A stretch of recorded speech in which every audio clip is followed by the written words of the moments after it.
Baruch atah Adonai Eloheinu melech haolam asher kiddushanu b'mitzvotav v'tzivanu lehanik ner shel Hanukkah. Baruch atah Adonai Eloheinu melech haolam she'asa nisim lavoteinu bayamim ha'im b'zman hazeh. Baruch atah Adonai Eloheinu melech haolam shehechianu v'kiyamanu v'higianu lazman hazeh.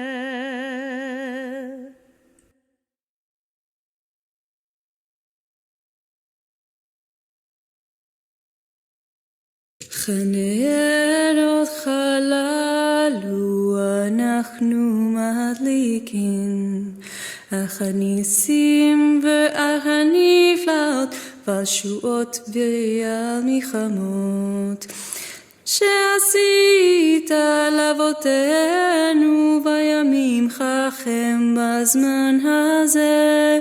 בכל 8 ימי חנוכה הנרות חללו קודשם, ואין לנו רשות להשתמש בהם, אלא לראותם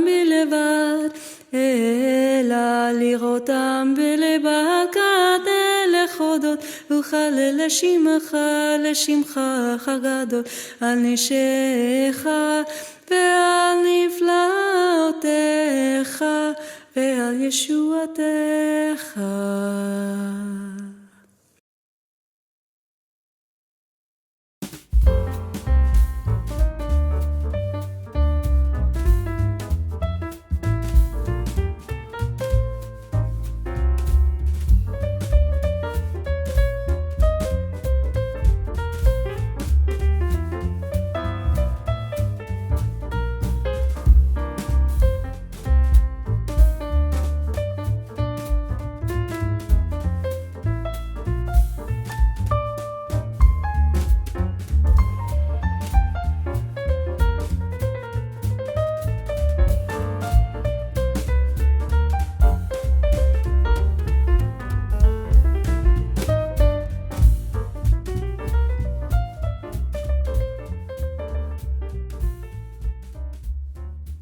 Hi there, I'm Scott, and this is GreatScott Knitting Vlognukkah, and celebrating night 1, although as you can probably tell from back over here, that it's now daytime, which means that I wasn't able to get in and record my night 1 comments and all that. I was able to capture some images and some video last night, but wasn't able to get on and discuss. Mainly because, well, I'll get into that. So welcome to Vlognukkah. Actual Hanukkah began last night, Sunday, December 18th, and it will run for 8 nights. So night 1 has been celebrated, the lights have been kindled, and we are off and running. So that's exciting. At least for me, it's extremely exciting for this time of year to finally be upon us. So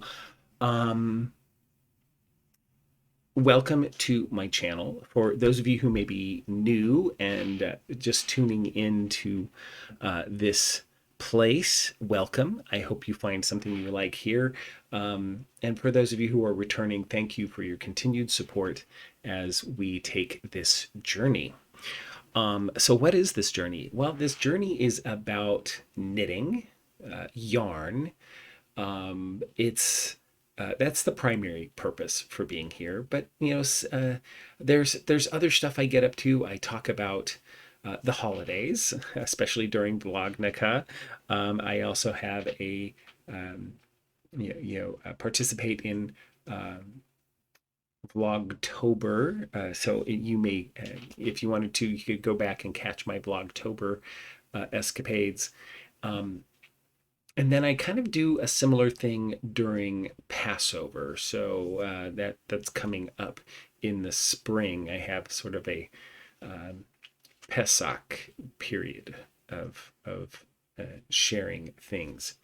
But anyway, so back to Vlognukkah. So, and welcome to everybody. I am here in Wichita, Kansas, where we are expecting snow this week, potentially coming on Thursday. But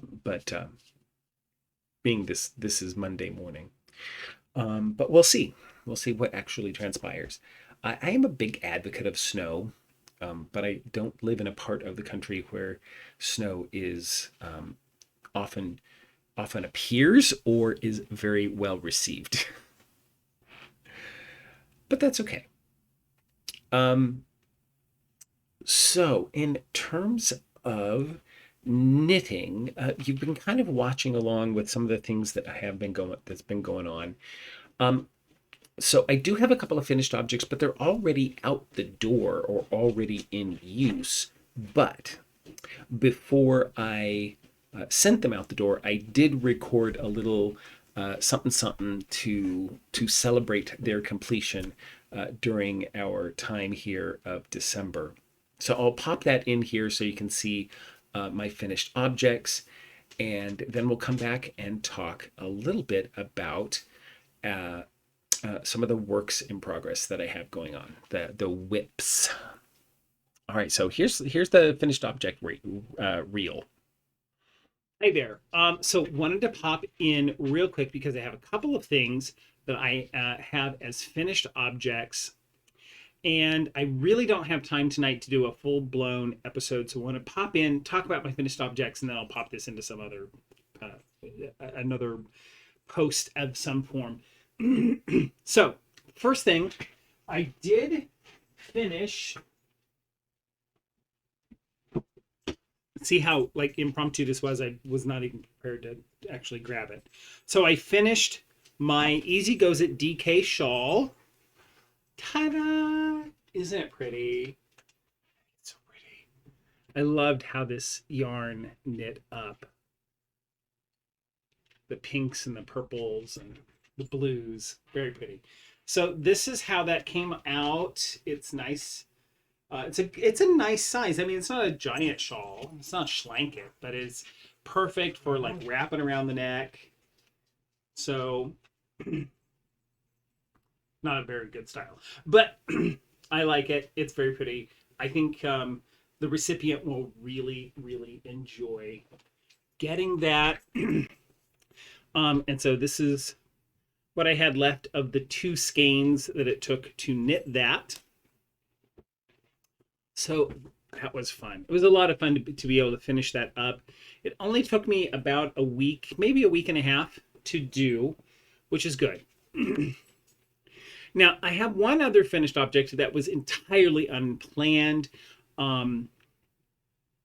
So yesterday afternoon, my husband went to our local botanical garden where he volunteers for the winter illuminations light show. And they have, in addition to a Santa Claus, they have added at this late point in the season, a person to walk around as the Grinch. Well, this person that walks around the Grinch, I guess the headpiece of the costume makes it kind of difficult, is not the best for being able to see. And so they really need to have a minder, someone who walks with them to make sure that they don't trip over things or have any issues. So my husband volunteered to do that for them that night. Now my husband is tall, but he's decided he wants to be sort of the stand-in for Max the dog. And he asked me if I could knit him some dog ears. Hey, seriously, dog ears? What am I going to do? Well, I figured it out. So I knit a hat and threw some dog ears on it. Isn't that cute? Oh my god, it's so cute. I think it's really cute. I am like kind of happy about how this turned out. So it's really snuggly warm, like super snuggles. And the little floppy ears are just a hoot. Isn't that fun? Isn't it cute? So let's talk about what I used for this. So I had a couple of skeins of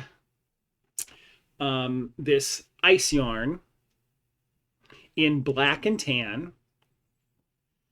This ice yarn is 70% wool, 30% acrylic. So it's nice. It's a worsted weight, nice and warm. So I held it double with this strange yarn that I got as a mystery skein from Knit Crate. And so as you can see, it's kind of a boucle, but as you can see, it's really just these loops of fiber on a string. So I held that with the ice yarn held double. So you got double thickness of this with this fuzzy addition. I have no idea even what the fiber content is. It's clearly like a lace weight or maybe very light fingering. And but held double with this, you can hardly even tell it, but you can see kind of the texture it created, this halo. You can see the fuzziness to it. And so with these ears that I made, now the hat itself is in a 2x2 rib for the brim, and then just plain stockinette, and then a reduction to the top, just generic hat, beanie hat style. But the ears I did in garter stitch so they wouldn't curl. But you can really see that fuzzy texture to it. And I was like, oh, it kind of gives it that sort of doggy, fuzzy kind of look to it. So I think this is super cute. I think it gives him that verisimilitude of dogness that this has. And I thought that that it just added that little something to the hat. So yeah, so there. I was able to make a dog hat a hat with dog ears out of my brain. Craziness. Absolute craziness. No, I'm not writing it up. Because I don't remember how I did the hat. I just started knitting. Here, well, I give you the recipe. I cast on, so really this is Aran weight kind of yarn because it's very heavy worsted. It's heavy worsted. So I cast on 60 stitches, did about 2.5, almost 3 inches of brim, knit to about 6 inches, and then started decreasing every 10. Yeah, every 10. So there's really 6 decrease points around the hat. Brought it up to the just the normal type of decreasing, and then for the ears I cast on 9, knit in garter stitch, just straight garter stitch for 12 rows, and then did increases on both sides up to like 15 stitches, and then knit I think 8 garter ridges, so 16 rows, and then reduced it down to like 7, I think 7 stitches and bound off, and then just whip stitched it to the sides, and boom, you have dog ear hats. Super cute. So those are my finished objects. And so back to future Scott. All right, those looked really fun. I am so glad to have finished that shawl in time, and it has been gifted, and my understanding it is received with a lot of love and a lot of enjoyment. Now that hat that I knit, it's so thick and cozy and warm that I decided to knit one for myself, but minus the extra fuzz. So this is just doesn't have that additional third strand of fuzzy yarn. So this is just flat. So I don't know, maybe get a better sense of kind of what this colorway does, especially when knit double. So I am cruising along here. I've got a ways to go before I'm ready to decrease for the crown, but this one's coming along. It'll be super, super cozy. And then of course I am still traversing on my Hallgrim scarf. Last I showed it, I was just getting past the cabling section, and so now I'm back into a more easy section, a little more mindless. But yeah, I don't know, I find that I still have to pay a great bit of attention, so I haven't been knitting on this as much as I had hoped during this time. Oh, I'm gonna sneeze, and then of course I actually didn't sneeze, but oh well. So you saw that I was able to acquire a Hanukkah calendar for chocolates. So you saw that little bit of reel. So I was really excited when I went shopping at my local Aldi. They had those, and I was like, oh my god, I have to have it. I have to have it. So I do have a Hanukkah calendar to open throughout this season, which is exciting. All right, so we've done the yarny stuff. There's not much more yarny stuff going on. It's a very, very quiet period of time, at least for me. January will pick up a little bit, and hopefully into the spring we'll be a little bit more productive in terms of acquiring. I've been relying very much on my stash of late, which is really actually for me quite substantial. Right now I have more than I could knit in a year easily. All right, so we are well now into Hanukkah, and so I like to every year kind of provide maybe a little bit of a meditation that takes us through the season. And so for the first night, my focus is, I guess a couple of ways you could think of it is, one would be like paradigm, and the other might be mindset. But really, my focus for night one and day one is pretty much how do I see the world? How do I, when things happen, how do I see it? Do I see it as something that's terrible or something that's good, or do I see it as something that's neutral, has no effect? How do I see the impact of things that happen around me, and what do I see as my role? What do I play in those events that are happening around me? Be they, things in my home, or things in my town, or my city, my country. What I often try to ask myself, what role do I play? What What am I going to do about it? And what I'm going to do about it, it has a lot to do with how I see that situation. What is my mindset around that situation? Do I have a positive mindset or do I have a negative one? There's a set of questions, and a couple of them come actually from Albert Einstein. There are a couple of questions that he asked from a philosophical standpoint of himself as well as of other people. And the first question is, do I live in a friendly or hostile universe? Which I think is really kind of a poignant question that you should try and find the answer for yourself.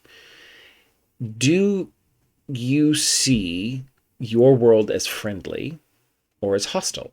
If it's friendly, it's a place that maybe accepts you, that you accept, that you embrace and you feel embraced by.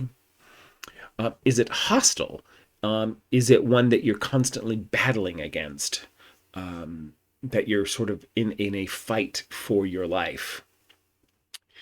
At least that's how I view that question. Now, for myself, I very much try to see and believe in a friendly universe, a universe that is constantly moving towards positivity, moving towards good, and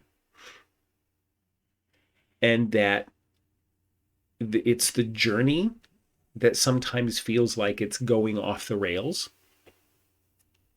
but we don't necessarily know what comes after. What is that? What does the journey entail? And so I always am thinking that we're moving in a positive direction. We're just in a period of time where it doesn't look like it. But one could assume that the world and the situations that we are living in today are preparing us or preparing the way for something better, something good to come out of it. So that's kind of how I view that question myself. How do you view it? Do you live in a friendly or a hostile universe? The other question is everything a miracle or is nothing a miracle? Now, I know a lot of you are probably going to ask the question, why is there only one side or the other? Can't it be somewhere in the middle? Of course it can be somewhere in the middle.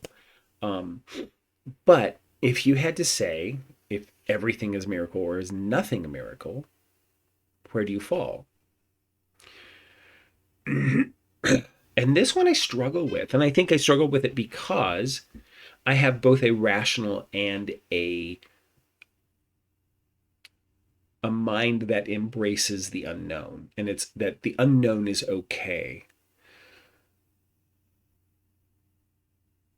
So to the extent where I can see and embrace the wonder of everything that is around me, even though I may know it's not a miracle, there are scientific truths behind it, that we know why certain things happen. Does that take away the miraculous nature, the wonder that one can have in how things transpire and process out? For example, the miracle of human life. We know how it happens. We know the process by which that occurs, and we know a lot about that process. But does that change the fact that it is almost highly improbable for anyone to be born and to survive? I think there's an aspect of the miraculous in that. I mean, when you just simply look at our brain, we still have no idea how our brain functions. For all we know, it's magic. Is it not a miracle? And even if we did know exactly how our brain functioned to the nth degree, would that change its miraculous nature?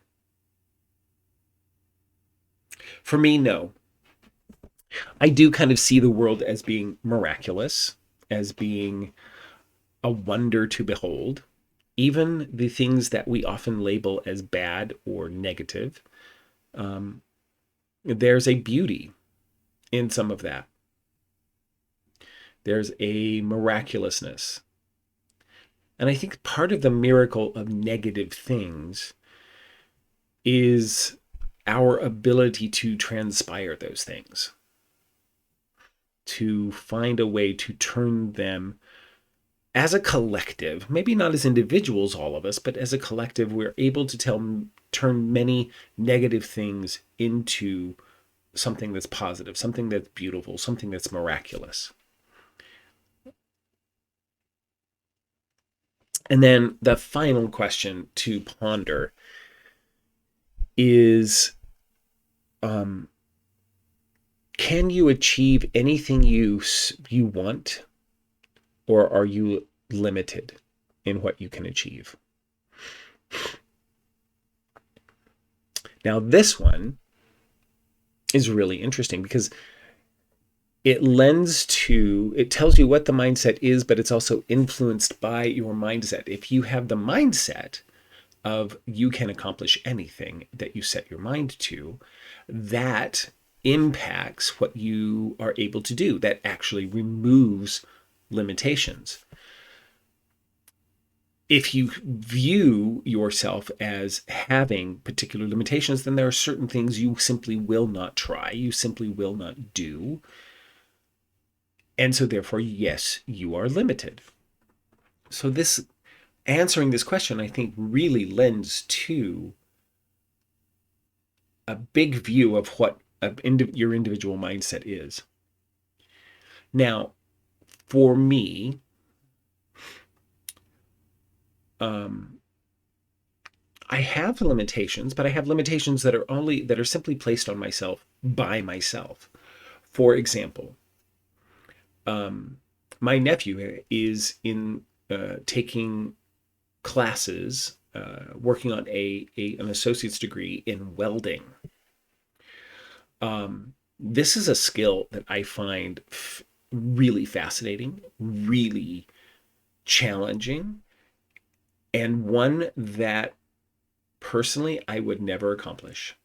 And the reason I would never accomplish it is because I have no interest in learning it.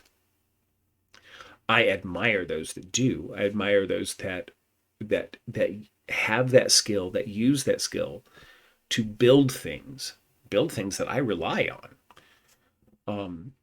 But it's not a skill that I want myself to accomplish. And so in that, because I don't want it, I'm limited. But I'm limited by my own self. But so in that, I am unlimited. Because simply if I change my mind, it changes my possibilities. Interesting thought.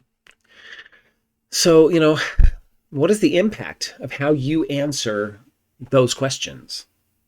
Friendly or hostile, miracle, no miracle, limited or unlimited? How does how you answer that impact your world? How does the way we see things impact our world? And I guess the question comes down to is if you are in a situation that's not going in the way you want it to go, check your paradigm. Check how you see the situation. Check how you see your power in that situation. Are you powerless, or are you powerful? Or are you empowering?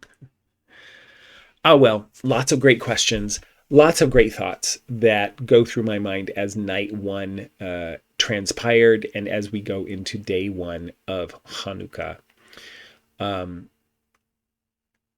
Every day of Hanukkah, I'm going to come out and I'm going to share with you what's been going on that day and share with you my thoughts around a particular idea. And today, the idea is paradigm or mindset, and to ask yourself, what is yours?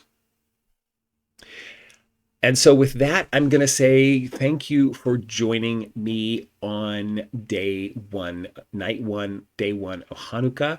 I hope you have a wonderful season of light as we are soon going to be encountering solstice, the winter solstice, the shortest day, the longest night of the year.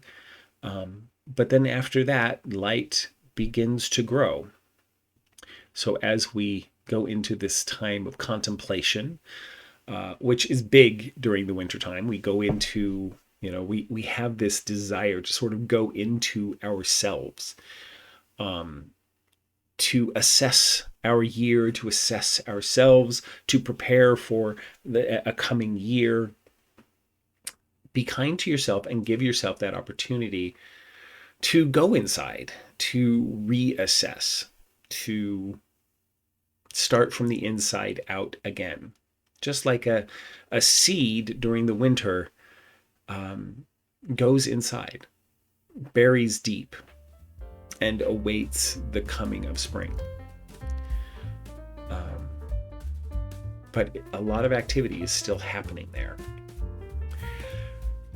With that, thank you again for joining. I hope you are, again, having a lovely holiday. I know I've said this before, which is a big indicator that it's time to sign off. So thank you for joining. May you have peace in your home and the fullness of joy for all who dwell there. Until tomorrow.